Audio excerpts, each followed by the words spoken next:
Mel, alis na ako. Oh, sige, Dean. Thank you, ha? Bye, Daddy! Bye, princess. Oh, kiss naman dyan. Kiss. Mwah. Okay. Uy! Ay! Ala! Uy! Teka. May, pakikuha mo na ng mop, please. Alam mo, ako na bahala dito kay Ali. Nandin, ako na. Kaya ko na yan. Ako nang bahala. Mel, tumutulong lang naman ako sa anak ko. Ako na bahala dito. At kanina ka pa ligpit ng ligpit, baka pagod ka na. Anak ka? Pahingi naman yung damit, Ito. Sige. Sige. Okay, ako na. Thank you. Mel, okay lang. Ako na bahala kay Ali. Sige na, ako na. Sige. Thank you. Okay, princess. Na. Papalit natin. Okay. Left muna. Tapos... Okay.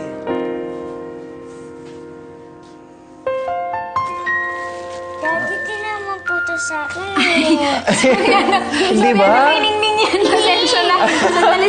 Hanap tayo ng iba. Ito naman. Ito na lang. Kuya, andyan pa ba si Dean sa loob? Kasi yung sasakyan niya nandun pa sa labas eh. Oo, nandun pa sila sa kwarto. Sige. Sige. Sorry. Kasya na, princess? Okay. Cute ka pa rin naman. Kasya o hindi? Yan. Ito. Okay ka na? Basa ba yung pantalon mo? Hindi naman. Basa din? Basa rin ba? Hanap tayo ng pampalit, ha?